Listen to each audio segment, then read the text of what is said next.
test has 3 parts, and in each part, you hear a number of different extracts. At the beginning of the test, you will hear a beep sound. You have time to read the questions before you hear the extracts. You will hear each extract only once. You have to complete your answers as you listen. At the end of each test, you will be given 2 minutes to check answers. Part A. In this part of the test, you'll hear 2 different extracts. In each extract, a health professional is talking to a patient. For questions 1 to 24, complete the notes with information you hear. Extract 1. Questions 1 to 12. You hear an emergency doctor talking to a patient called Penny Rawford. For questions 1 to 12, complete the notes with a word or short phrase.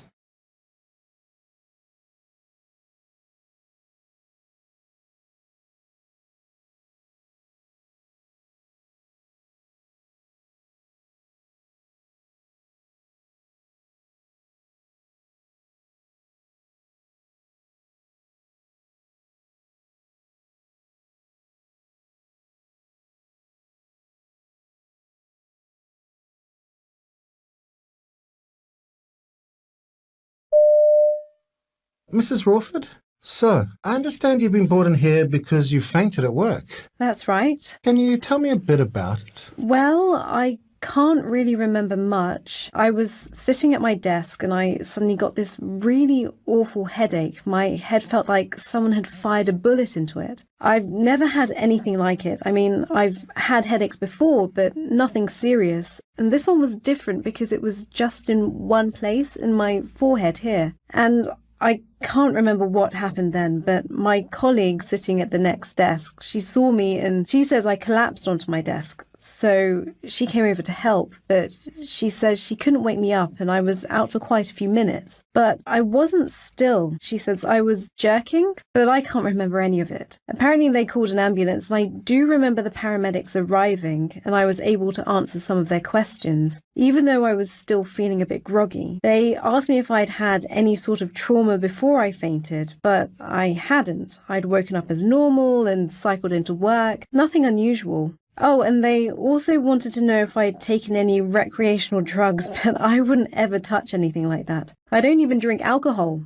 But they did ask me if I'd had any incontinence when I was unconscious, and I found that I'd leaked a bit of urine. I was ever so embarrassed, but they were quite okay about it. I suppose they're used to it. And once they'd got me into the ambulance, I felt really awful. I had this nausea, but they gave me something for it. It's not so bad now. Oh, that's good. So, how's your health been generally in the past? Have you ever had anything like this before? No, not really. I did go to the doctor a few years ago when I had some stomach pains. They did an endoscopy, but everything was normal and I've been fine since then. I'm usually quite healthy, all my family are. I've only ever had one operation, and that was a few years back now, in 2014. It was just after I'd had my 3rd child. I had to have a hysterectomy, but I've been fine since then. There was something about a year later. It must have been 2015. I'd been putting on a bit of weight and I thought it was because of the operation, but I've been feeling a bit tired as well and getting these cramps at night. The doctors did some tests because they thought I might have an underactive thyroid, but it was okay. I think maybe I'd just been overdoing it a bit.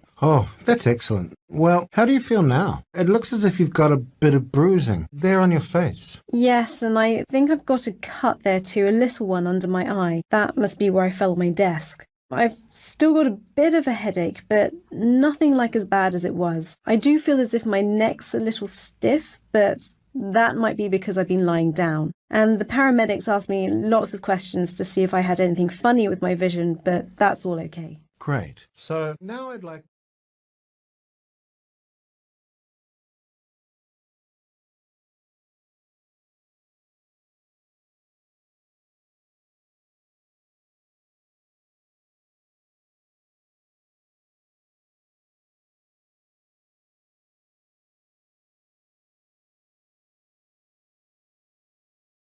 Now look at the notes for Extract 2. Extract 2, questions 13 to 24. You hear part of a consultation between a neurologist and a patient called Peter Jackson. For questions 13 to 24, complete the notes with a word or short phrase.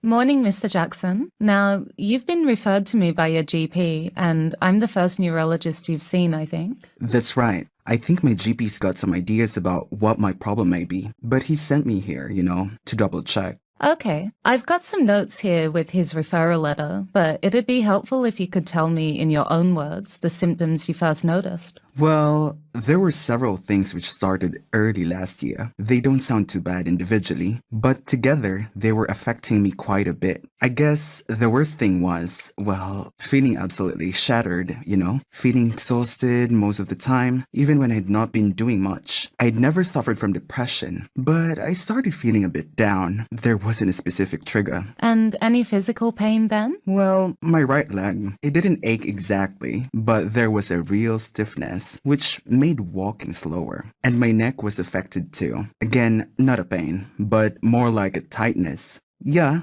that's how it felt, and it still does. I started to get constipated too, and I'd never had a problem with that before. I see. And I noticed other things around the same time, like my handwriting. I used to write strong, big letters. Everyone always said how distinctive it was, but it was shrinking. Weird how it had changed. I'm right-handed, and I began to notice from time to time there was a spasm in that hand. It didn't happen often, but it was worrying. The worst thing, though, was something I noticed when I was in its standing position.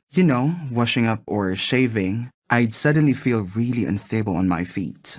That must have been frightening. Yeah, I was always scared of toppling backwards. And I gather you've recently started to experience other symptoms? Yeah, this last month or so. It's funny, I used to love cooking, testing out different ingredients and stuff, but my sense of smell's just gone. I don't like preparing meals nearly as much. Then, something which drives me mad is that I keep forgetting things. I used to have such a good memory, and the really frustrating thing, especially for someone who was never exactly quiet, is that people keep on asking me to speak louder, but I just can't seem to raise the volume now. My mouth feels full of saliva too. It seems to build up more, so I'm wondering if that's got anything to do with it. Any physical activities you're finding hard? Oh yeah, driving's hard, so I don't use the car anymore. I can still use keys to lock doors, though sometimes it's tricky. But buttoning up cardigans and shirts is impossible now. It's so fiddly. I'm getting an electric toothbrush too, 'cause the manual one's so difficult. I'm ashamed to admit my wife insists on cutting up my food too when she sees me struggling, especially when things like, steak. And you went on to consult other GPs? Yeah, I saw 2 doctors in the same practice for a second opinion. The first mistakenly thought it was a trapped nerve, and the next sent me for physio, saying it was probably a frozen shoulder. That was wrong. So he then thought it might be carpal tunnel syndrome, affecting my wrist. They were just investigating possible causes. Yeah, fair enough. And I'm hoping it's nothing serious. I mean, I don't think it's a brain tumor or anything, but I have started to worry that it might be multiple sclerosis. Given the symptoms. Then my granddad had dementia. I desperately hope it's not that. I don't think so. And looking at the tests you've had, a blood test and a thyroid functional test, but I never heard anything back from that, so I'm assuming it was negative. Okay, well, I'm going to look at your notes again.